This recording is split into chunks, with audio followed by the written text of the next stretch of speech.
ರೈತರು ನಡೆಸಿದಂತಹ ನಿರ್ದಿಷ್ಟ ಪ್ರತಿಭಟನೆಗಳ ಪರಿಣಾಮವಾಗಿ ಕನಿಷ್ಠ 5 ರಾಜ್ಯಗಳಲ್ಲಿ ಬಿಜೆಪಿ 38 ಸ್ಥಾನಗಳನ್ನು ಕಳೆದುಕೊಳ್ಳುವಂತಾಗಿದೆ.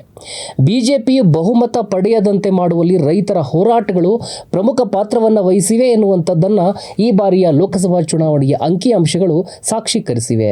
ರೈತರ ಚಳವಳಿ ಬಿಜೆಪಿಯನ್ನು ಸೋಲಿಸಿದ್ದಷ್ಟೇ ಅಲ್ಲ, ಹಲವು ವರ್ಷಗಳಿಂದ ಬೀದಿಯಲ್ಲಿ ಹೋರಾಟವನ್ನು ನಡೆಸ್ತಾ ಇದ್ದಂತಹ ಹಲವು ರೈತ ಹೋರಾಟಗಳಿಗೆ ನೇತೃತ್ವವನ್ನು ನೀಡಿದಂತಹ ಮುಖಂಡರು ಮೊದಲ ಬಾರಿಗೆ ಲೋಕಸಭೆಯನ್ನು ಪ್ರವೇಶಿಸುವಂತೆ ಮಾಡಿದೆ. ಅವರು ಯಾರು ಅಂತ ಹೇಳಿದರೆ ರಾಜಸ್ಥಾನದ ಸಿಕಾರ್ದಿಂದ ಗೆದ್ದಿರುವಂತಹ ಅಮ್ರಾರಾಮ್ ಮತ್ತು ಬಿಹಾರದ ಕಾರಾಕಟ್ ಲೋಕಸಭಾ ಕ್ಷೇತ್ರದಿಂದ ಗೆದ್ದಿರುವಂತಹ ರಾಜಾರಾಮ್. ರಾಜಸ್ಥಾನದ ಸಿಕಾರ್ ಲೋಕಸಭಾ ಕ್ಷೇತ್ರದಲ್ಲಿ ಅಮ್ರಾರಾಮ್ ಅವರು ಬಿಜೆಪಿಯ ಸುಮೇಧಾನಂದ್ ಸರಸ್ವತಿ ಅವರನ್ನು 73,000 ಮತಗಳಿಂದ ಸೋಲಿಸಿದ್ದಾರೆ. 2016ರಲ್ಲಿ ಅಮ್ರಾರಾಮ್ ಅವರು ಶೇಖಾವತಿ ಪ್ರದೇಶದಲ್ಲಿ ಬೆಳೆಗಳಿಗೆ ಉತ್ತಮ ಬೆಲೆಯನ್ನು ಕೊಡಬೇಕು, ಸಾಲ ಮನ್ನಾವನ್ನು ಮಾಡಬೇಕು ಮತ್ತು ಕೃಷಿ ಪ್ರಾಣಿಗಳ ವ್ಯಾಪಾರವನ್ನು ನಿಯಂತ್ರಿಸುವಂತಹ ನಿಯಮಗಳನ್ನು ಸಡಿಲಿಸಬೇಕು ಅಂತೇಳಿ ಹೋರಾಟವನ್ನು ಮಾಡಿದರು. 13 ದಿನಗಳ ಕಾಲ ಇದು ಪ್ರತಿಭಟನೆ ನಡೆದಿತ್ತು. ಈ ಪ್ರತಿಭಟನೆಗೆ ರಾಜಸ್ಥಾನ ಸರ್ಕಾರ ಮಣಿದಿತ್ತು, ಬೇಡಿಕೆಯನ್ನು ಈಡೇರಿಸಿತ್ತು ಎನ್ನುವಂಥದ್ದನ್ನು ನಾವು ಇಲ್ಲಿ ನೆನಪು ಮಾಡ್ಕೊಳ್ಬೇಕಾಗಿದೆ. ಅಮ್ರಾರಾಮ್ ಅವರು ಇತ್ತೀಚೆಗೆ ಸಂಯುಕ್ತ ಕಿಸಾನ್ ಮೋರ್ಚಾದ ನೇತೃತ್ವದಲ್ಲಿ ರೈತರು ದಿಲ್ಲಿಯಲ್ಲಿ ಸುತ್ತಿರುವಂತಹ ಐತಿಹಾಸಿಕ ಹೋರಾಟದಲ್ಲಿ ರಾಜಸ್ಥಾನ ಹರಿಯಾಣ ಗಡಿಯಲ್ಲಿ ನಡೆದಂತಹ ಸತ್ಯಾಗ್ರಹಕ್ಕೆ ನೇತೃತ್ವವನ್ನು ನೀಡಿದ್ರು. ಈ ಯಶಸ್ವಿ ಹೋರಾಟ ಅಷ್ಟೇ ಅಲ್ಲ, ಅವರು ಸಾಕಷ್ಟು ಹೋರಾಟಗಳನ್ನು ರಾಜಸ್ಥಾನದಲ್ಲೂ ಕೂಡ ನಡೆಸಿದ್ರು. ಪ್ರಮುಖವಾಗಿ ಈರುಳ್ಳಿ ರೈತರ ಹೋರಾಟ, ವಿದ್ಯುತ್ಗಾಗಿ ನಡೆಸಿದಂತಹ ಹೋರಾಟ, ವಿಮಾ ಕಂಪನಿಗಳ ಮೋಸದ ವಿರುದ್ಧ ನಡೆಸಿದಂತಹ ಹೋರಾಟಗಳನ್ನು ನಾವು ಇಲ್ಲಿ ಪ್ರಮುಖವಾಗಿ ಗಮನಿಸಬಹುದು. ಇಂತಹ ಹಲವು ಯಶಸ್ವಿ ಹೋರಾಟಗಳಿಗೆ ಅವರು ನೇತೃತ್ವವನ್ನು ನೀಡಿದ್ರು. ವಿದ್ಯಾರ್ಥಿ ದೆಸೆಯಿಂದಲೇ ಇವರು ಸಾಕಷ್ಟು ಹೋರಾಟಗಳನ್ನು ನಡೆಸ್ತಾ ಇದ್ರು. ಅಲ್ಲಿಂದ ಇವರ ಸಾರ್ವಜನಿಕ ಜೀವನ ಆರಂಭ ಆಯಿತು. ಅಮ್ರಾರಾಮ್ ಅವರು ತಮ್ಮ ಹೋರಾಟಗಳ ಬಲದಲ್ಲಿ ಸಿಪಿಐಎಂ ಅಭ್ಯರ್ಥಿಯಾಗಿ ವಿಧಾನಸಭೆಗೆ ಹಲವು ಬಾರಿ ಪ್ರವೇಶವನ್ನು ಮಾಡಿದರು ಮತ್ತು ರಾಜಸ್ಥಾನದ ವಿಧಾನಸಭೆಯೊಳಗಡೆ ರೈತರ ಧ್ವನಿಯಾಗಿ ಅವರು ಕೆಲಸವನ್ನು ಕೂಡ ಮಾಡಿದರು ಅಂತೇಳಿ ಈ ಬಾರಿ ಮೊದಲ ಬಾರಿಗೆ ಅವರು ಲೋಕಸಭೆಗೆ ಆರಿಸಿ ಹೋಗ್ತಾ ಇದ್ದಾರೆ. ಇವರು ಅಖಿಲ ಭಾರತ ಕಿಸಾನ್ ಸಭಾದ ಉಪಾಧ್ಯಕ್ಷರು ಕೂಡ ಆಗಿದ್ದಾರೆ. ರೈತರ ಸಮಸ್ಯೆಗಳಿಗೆ ಇವರು ಧ್ವನಿಯಾಗ್ತಾರೆ ಅಂತೇಳಿ ಬಹಳಷ್ಟು ಜನ ನಿರೀಕ್ಷೆಯನ್ನ ಇಟ್ಕೊಂಡಿದ್ದಾರೆ. संसदीय चुनाव का रिजल्ट कंप्लीट होकर सर्टिफिकेट देना बाकी है, लेकिन जो समर्थन सीकर संसदीय क्षेत्र की जनता ने दिया है, ये जीत इंडिया अलायंस के कार्यकर्ताओं की, जनता की जीत है, जिन्होंने जनता ने चुनाव लड़ा है तन से, मन से और धन से. इसलिए मैं तमाम जनता को, कार्यकर्ताओं, इंडिया अलायंस के कार्यकर्ताओं को धन्यवाद दूंगा और मैं तमाम संसदीय क्षेत्र के मतदाताओं को विश्वास दिलाऊंगा कि विश्वास के साथ आपने समर्थन दिया है, उस विश्वास पे खरा उतरने का सड़क से संसद तक अमराराम उसका भरसक प्रयास करेगा.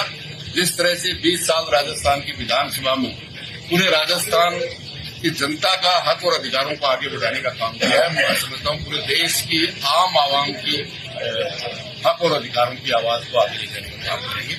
आप सबको बहुत बहुत धन्यवाद. ಬಿಹಾರದ ಕಾರಾಕಟ್ ಲೋಕಸಭಾ ಕ್ಷೇತ್ರದಿಂದ ಸಿಪಿಐಎಂಎಲ್ ಲಿಬರೇಷನ್ ಪಕ್ಷದ ಅಭ್ಯರ್ಥಿಯಾಗಿ ಚುನಾಯಿತರಾಗಿರುವಂತಹ ರಾಜಾರಾಮ್ ಅವರು ರೈತರ ಧ್ವನಿಯಾಗಿ ಹೋರಾಟವನ್ನು ನಡೆಸ್ತಾ ಇದ್ದಾರೆ. ವಿಶೇಷವಾಗಿ ಬಿಹಾರ್ ಮತ್ತು ಜಾರ್ಖಂಡ್ ರೈತರ ಒಂದು ಗಟ್ಟಿ ಧ್ವನಿ ರಾಜಾರಾಮ್ ಅಂತ ನಾವು ಹೇಳಬಹುದಾಗಿದೆ. ಕಿಸಾನ್ ಸಂಘರ್ಷ ಸಮನ್ವಯ ಸಮಿತಿಯ ಬಿಹಾರ್ ಮತ್ತು ಜಾರ್ಖಂಡ್ ಘಟಕಕ್ಕೆ ನೇತೃತ್ವವನ್ನು ನೀಡಿರುವಂತಹ ರಾಜಾರಾಮ್ ಅವರು ಈ ಮೊದಲು ಅವಿಭಜಿತ ಬಿಹಾರ ರೈತರ ಹಲವು ಯಶಸ್ವಿ ಹೋರಾಟಗಳಿಗೆ ಧ್ವನಿಯಾಗಿದ್ರು. ಆ ಮೂಲಕ ಬಿಹಾರದ ವಿಧಾನಸಭೆಯಲ್ಲೂ ಕೂಡ ಅವರು ಶಾಸಕರಾಗಿದ್ದುಕೊಂಡು ರೈತರ ಪರವಾಗಿ ಸತತವಾಗಿ ದನಿಯನ್ನ ಎತ್ಕೊಂಡು ಬರ್ತಾ ಇದ್ದಂಥವರು. ಈ ಬಾರಿ ಮೊದಲ ಬಾರಿಗೆ ಅವರು ಲೋಕಸಭೆಯನ್ನ ಪ್ರವೇಶ ಮಾಡಿದ್ದಾರೆ. ಬಿಜೆಪಿ ಟಿಕೆಟ್ ಅನ್ನ ಪಡೆಯಲಾಗದಿದ್ದರಿಂದಾಗಿ ಸ್ವತಂತ್ರವಾಗಿ ಸ್ಪರ್ಧೆಯನ್ನ ಮಾಡಿದ್ದಂತಹ ಪ್ರಖ್ಯಾತ ಭೋಜ್ಪುರಿ ಸಂಗೀತಗಾರ ಪವನ್ ಕುಮಾರ್ ಮತ್ತು ಬಿಜೆಪಿ ಅಭ್ಯರ್ಥಿ ಉಪೇಂದ್ರ ಕುಶ್ಬಾಹು ಏನಿದ್ದಾರೆ, ಇವರು ಇಬ್ಬರು ಪ್ರಬಲ ಪ್ರತಿಸ್ಪರ್ಧಿಗಳಾಗಿದ್ದರು. ಇವರಿಬ್ಬರನ್ನು ಅವರು ಸೋಲಿಸಿ ಅಲ್ಲಿ ಗೆಲುವನ್ನ ಸಾಧಿಸಿದ್ದಾರೆ. ಇವರು ಅಖಿಲ ಭಾರತ ಕಿಸಾನ್ ಮಹಾಸಭಾದ ರಾಷ್ಟ್ರೀಯ ಕಾರ್ಯದರ್ಶಿಯಾಗಿ ಕೆಲಸವನ್ನ ಮಾಡ್ತಾ ಇದ್ದಾರೆ. ಸಂಯುಕ್ತ ಕಿಸಾನ್ ಮೋರ್ಚಾದ ನೇತೃತ್ವದಲ್ಲಿ ರೈತರು 1 ವರ್ಷಗಳ ಕಾಲ ನಡೆಸಿದಂತಹ ಪ್ರಬಲ ಹೋರಾಟದ ಎದುರು ಕೊನೆಗೂ ಮೋದಿ ಸರ್ಕಾರ ಸೋಲನ್ನು ಅನುಭವಿಸಬೇಕಾಯಿತು.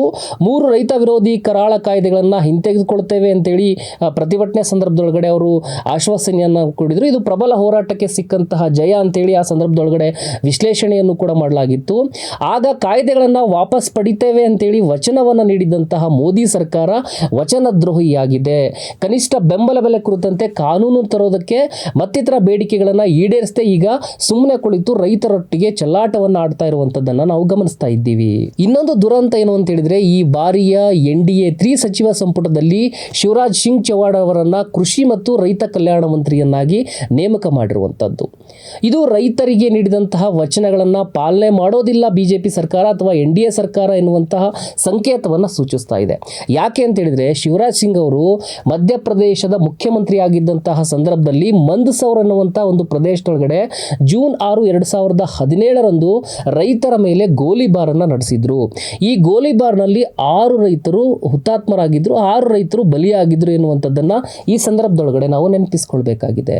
ಇಂತಹ ಸಂದರ್ಭದಲ್ಲಿ ರೈತ ವಿರೋಧಿ ಚಟುವಟಿಕೆಗಳು ನಡೀತಿರ್ಬೇಕಾದಾಗ, ರೈತ ವಿರೋಧಿ ನೀತಿಗಳನ್ನು ಸರ್ಕಾರಗಳು ತರ್ತಿರಬೇಕಾದಾಗ, ಹೊರಗಡೆ ರೈತರ ಹೋರಾಟದೊಂದಿಗೆ ರೈತರ ಧ್ವನಿಯಾಗಿದ್ದಂತಹ ಅಮರರಾಮ್ ಮತ್ತು ರಾಜಾರಾಮ್ ಅವರು ಸಂಸತ್ತೊಳಗಡೆನೂ ಕೂಡ ಈ ಬಾರಿ ರೈತರ ಧ್ವನಿಯಾಗಿ ಮೊಳಗಲಿದ್ದಾರೆ ಎನ್ನುವಂತಹ ನಿರೀಕ್ಷೆಯನ್ನು ರೈತ ಸಮುದಾಯ ಇಟ್ಟುಕೊಂಡಿದೆ. ಮುಂದಿನ ಸ್ಟೋರಿಯೊಂದಿಗೆ ಮತ್ತೆ ಭೇಟಿಯಾಗ್ತೇನೆ. ವಸ್ತುನಿಷ್ಠ ವಿಶ್ಲೇಷಣೆಗಾಗಿ ಜನಶಕ್ತಿ ಮೀಡಿಯಾ ನೋಡುತ್ತಾ ಇರಿ.